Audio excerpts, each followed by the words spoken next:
Hey everybody, how's it going? We are excited to be hanging out with you, answering your questions. I'm Josh. I'm Liana. And we are youth pastors. We are parents. We've been married for almost 12 years. Yeah. Yes, still going strong. It's happening. We got 4 kids. We have a youth ministry that we love, and we love helping teens figure out life, live their best lives for Jesus, and just overcome what's going on in their lives to live their absolute best lives. So we're going to be answering some questions that you guys have asked of us, and we're going to have some fun. So we want you to know a little bit about us first of all. So let's answer some questions about us. You ready for this? Yes. Are you? Okay. Dominic's going to ask You just questions. know the questions about it? Oh, Dominic's going to ask. Dominic's going to ask. Dominic's the man. Okay. Yeah. Okay. Favorite trend? Okay, my problem is that my favorite one right now is not actually a trend anymore. It's like on the downslope, but I still use it, and that is yeet. And I love that word That's my so much. least favorite. That's your second least favorite? Yes. No, yeet is the greatest word invented. And yeet mother, which is my own Which spin on it. sounds No, like... it doesn't. It No, does. doesn't. It sounds like ancestral Mayan worship. Yeet We all mother? bring it to the yeet mother, our sacrifices, and we lay them before her. No, That's it's the exactly greatest what it thing. sounds It's like. it's just Tell like, me hey, I'm wrong. it's just Change like, my mind. That's my favorite. That's my favorite trend right now. Change my mind. Okay. No, that's it's my like favorite this. It's like this. Hey man, can you throw me that? Yeet mother. It's just like bam. It's just like it just has trend. No, that. again, all I can hear is like, and they lay it before the yeet mother. So, No. and don't- then she eats Don't it. break it for me. I just did. Anyway. I'm not tired. What? My first thought was popsicles. Oh. Yeah. Really? Oh, but like the ones from the ice cream truck that have the like strawberry crumbles on it, and it was like The cheesecake eating. Yeah. ones? mhm. Those are. But those I are also pretty really love a good SpongeBob Wait, what are they popsicle, like where the Oh, eyes sh- are like falling down on the popsicle. good. Was it cheesecake? It's strawberry something shortcake. Strawberry shortcake. Yes. Yeah. Horses. Horses. I love horses still. And we have a dog. It's not the Woody, same. come, Woody. She's so cute though. The people want. This is what the people give the children what they But want. I can't ride her, and Come she's here. not majestic. Come on. Oh, she's so majestic. She is cute. She's not majestic. Look at her. She's so cute. I love this dog. Oh, so much. No, Yes. no. All of my likes go up when you're in the videos. That's nice. Yes. So sometimes I just put your Oh, picture okay. on the side. Just Oh, nice. Why do you look at me? I am not. Why? I don't know. You're so good at this. You're so wise, babe. Your wisdom is beyond your years, Oh, and your beauty is beyond okay. magic. All right. Let's see. Ugh. When should you start dating? You should start dating when you are emotionally ready to start dating. And I would say that in relationship with older people, okay, that sounded weird.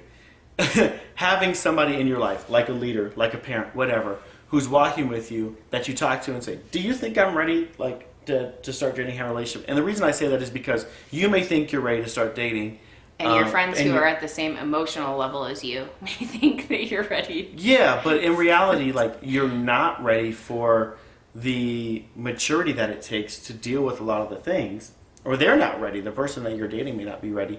And so we usually say 16 years old as an age, but that's not like a hard set. As soon as you're 16, start dating.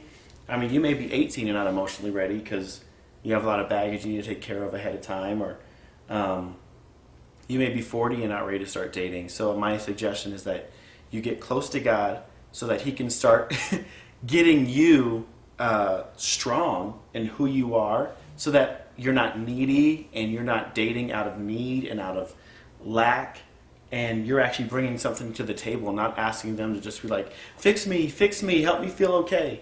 And so that kind of helps with that. What do you think? Do you have your parents' permission? That's a good first question. Do your mom and dad say it's okay? Do they want you to date? And again, there's something super important about having people that aren't in the same space and playing field as you that can speak into that in your life. We need each other. We need wise counsel. We need help for people to say, hey, yeah, now's a good time. And also, I mean, like, dating should be fun. So it should be something that is fun and it's a good experience. It's a healthy experience, which is why we push being healthy before you hop into a dating relationship. And if you're wondering if that's you and if you're in a good spot, ask people that speak into your life, that pray for you, that love you, that invest in you, and then ask the Lord. Just ask the Lord. So let me give you an example of this whole like emotional, being ready emotionally. Our first argument while dating was about sledding. It was about sledding. And the reason it was about sledding was because I wanted to surprise her with this sledding trip. And I told her we're going to go out on a date. And I get to her house. I hate the cold. And she hates I didn't know that. We just started dating, right? So I think I'm beating. I think I'm being like incredibly romantic and surprising her and all this kind of stuff. And I show up. I brought listen, I don't have snow clothes. All right, I'm black, and so I bring like oversized clothes, all the jackets, everything she's gonna need. He's saying oversized clothes. It was like his dad's like work in the yard clothes, like dirty. They weren't dirty. They just looked dirty because they got used in the yard. Every girl right now is cringing. So I show up. And literally all of us. So I show up. I got this big old black bag of stuff. And she comes out. I mean, her hair's did. She's looking I wore a cute, new sweater. It was teal. I remember it. And she's like, I remember it. She had teal sweatshirt on. And she's like, so where are we going? And I'm like, we're going sledding. And she's like, sledding? And I'm mad because she's not happy about it. I thought I put all this work into it. But mind you, he was also like 2 hours late. Really? Showing up to the date. Yeah. So I was I do. I was super mad because I was like, he was supposed to be here like 2 hours ago. I don't remember that at all. Yeah. I think you're thinking about somebody else. No. For sure you. So, my point being... Because I made the mistake of imagining all these wonderfully romantic, elaborate things that fit my picture, which is why he could possibly be 2 hours late planning the date. And it was not that. There was no horse-drawn carriage. No, there was nothing. My point being that we had this argument, and then we had to talk out this whole thing like mature adults and forgive each other, and I had to forgive her because I felt like she didn't understand where I was coming from, and she had to forgive me. She hasn't forgiven me yet. I apologize for even bringing this up. She had to forgive me because it wasn't what she thought it was going to be, and we worked it out. But if you're not in a mature spot or in a place emotionally where you can do that, then it's just going to go bad, and you're going to have these horrible things happening all the time that you're not able to work through.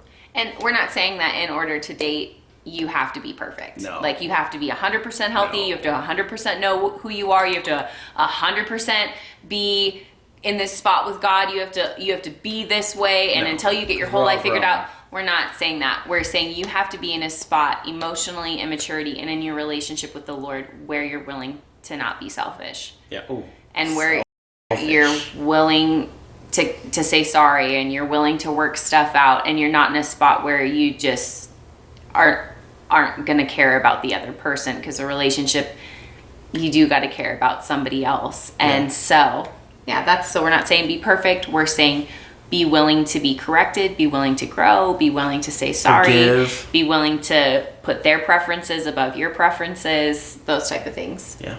Do you guys have pizza?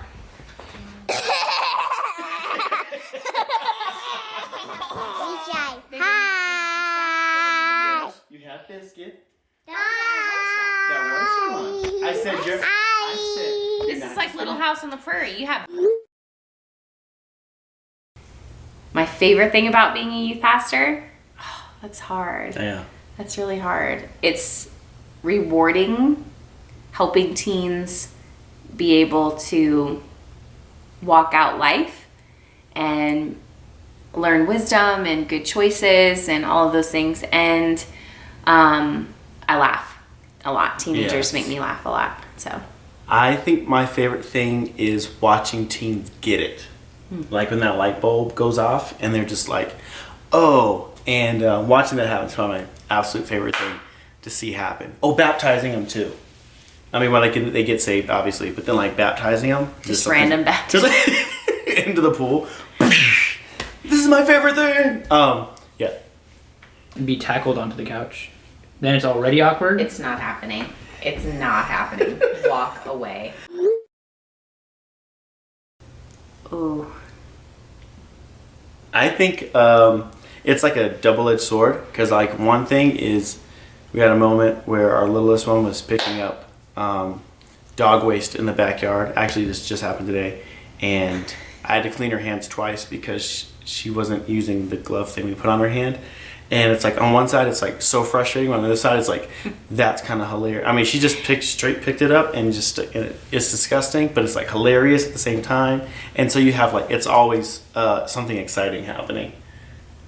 I would say it's the most rewarding thing I've ever done with my life, and it's an opportunity to help somebody love Jesus and to be trained up to love Jesus, hands-on, more than any other kind of ministry you do. Like being able to help them and love them, and it's a unique type of love. It's really super hard to explain, but it's so cool that we get to be parents because we get to experience a small part of who God is in being a parent to somebody else. So it's pretty incredible. Yeah, in youth ministry, it's fun because when you get them in like 6th grade all the way up to 12th grade. We're talking about our own I know. Well, what I'm saying is, in youth ministry, you go from 6th grade to 12th grade, so you have that amount of time. But for being a parent, you get them from when they're in the wombs. There's only one womb. You get them from when they're in the womb all the way to, I mean, for the rest of their lives. Really, for the rest of my life. You get them all the way through that to help them and nurture them and help them be, a follower of Jesus. So I think that's a super cool thing.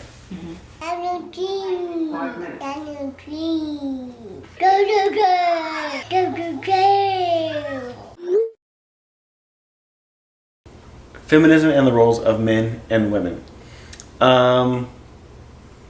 Feminism. In the words of Judah Smith, define feminism. I would say, just going from today's mindset of feminism, it has taken, well, actually, let's go back a little bit. Feminism arose, I feel like, because women weren't given a proper place in society. So you had things like they didn't have the right to vote. You had just kind of the way they were viewed as property in a lot of cultures, different things like that. And so you kind of get this uprising of people going, hey, this isn't right, which is true. But then today it kind of evolved into this thing of, one, you have the whole, toxic masculinity, which men are bad and masculinity is bad. And then you have this concept that men aren't necessary. And what that does is it actually causes men to say, well, if I'm not necessary, then why am I even going to step into this role as a man? And then what happens is you end up with young men who don't have dads that are teaching them to be men. And then you have women who are mad because there aren't men out there, and because they just act like little boys and they're playing video games all day in their parents' basement at 40 years old. And then you have young women who are just wishing that their dad would show them love and teach them what it's like to be loved by a man in a healthy way. And so then they go and try to find that from boys, honestly. And so you have this kind of mix-up of not knowing their identity because men have taken a back seat, because it seems like the feminist movement has basically said men aren't necessary and being a man is bad. So that's kind of a little bit about it. I want to know what your thoughts are. I'm probably not like popular, the popular thanks, the popular opinion on this topic, but I guess I would say men and women are divinely created to have specific roles. And I feel like society has not done a good job in championing. Championing. Okay, I'm not gonna say it like that. Champion. Encouraging, championing. Champion. Every time you say that, I'm gonna say champion. I can't. Say it again. Cut this. No. Okay, every time you want to say champion, look at me and I'll say champion. I hate this. This. Okay. Literally. This. Yes. I actually think that God created men and women for specific roles, and men and women are created to do specific things, and neither lacks value. And each role has value and is significant because it's unique. There are always going to be things about being a woman that are unique and God-given and God-ordained that Josh cannot do. And there are going to be things that Josh does and things that he can do that I can't, but the combination of men and women together is glorious. And I feel like it strips society, like society is stripping people away of their God-given identity. Mm-hmm. We're not encouraging women to be women and understanding like you are valuable as a woman. Jesus values women, and Jesus values men. And together as a team and as a partnership, we represent the glory of God. He created men and women as a team. Yeah. And so my problem with feminist culture today, it doesn't feel like it's pro-women when I feel like it strips away the identity of somebody else, or it makes it so that we can't celebrate the difference in men being men and women being women, or when it strips away a certain picture in a family of a dad being able to be a dad and have a say in the household without it being an undercut to his wife. Josh and I recognize that we are a team, but I also have a deep value and a respect for my husband, and I want my children to have that also. And because we love each other, we have worked really hard. We don't undercut each other in front of our children. We don't say things to each other that cut the other person down or things like that.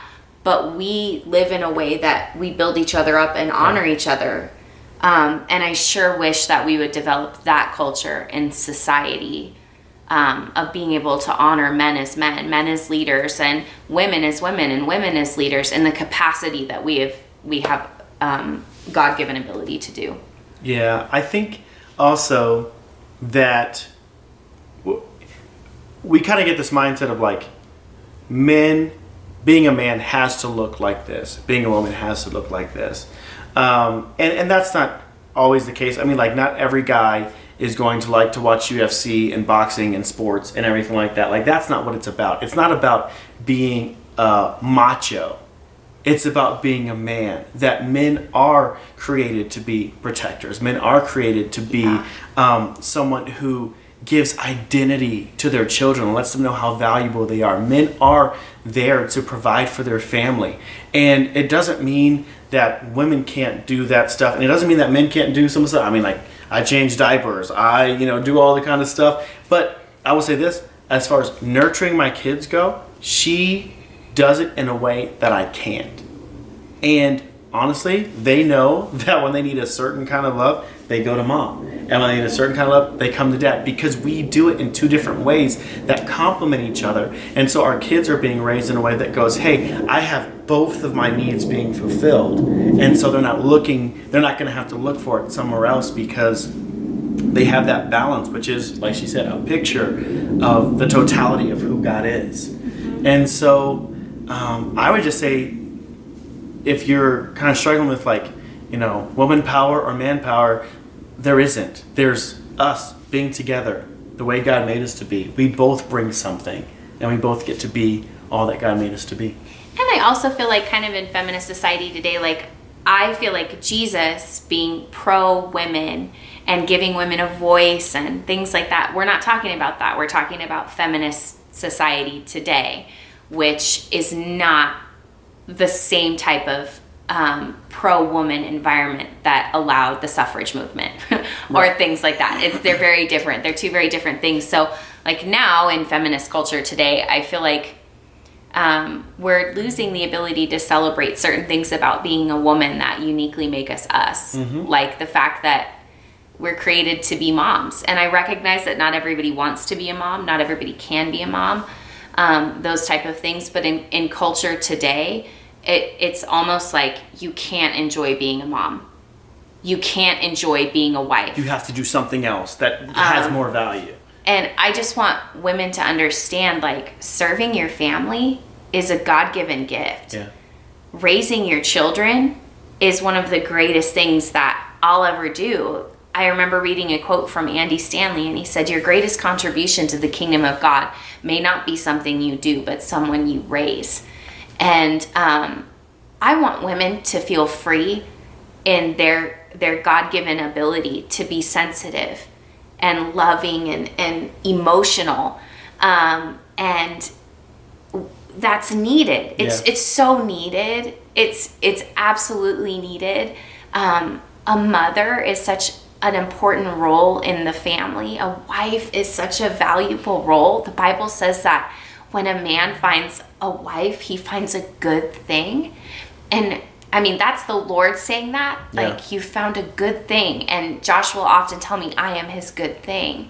And so I don't want women to lose their value and their worth because society is telling you it has to look a certain way. Right. I want women to rise up and be everything God has for them to be. Yeah. And I want men, especially young men, to realize you don't have to downplay your manhood, downplay who God has called you to be, because society is saying it's toxic or it's detrimental or offensive. No. Society needs men to be men and women to be women, and us to come together and work together. So thanks for watching. Hopefully this answers some good questions for you. That's going to help you out. Remember, if you have more questions, put them in the comments. Drop them down there. Like, subscribe, share. Follow us on Instagram, on everything. And we love you guys. See you later.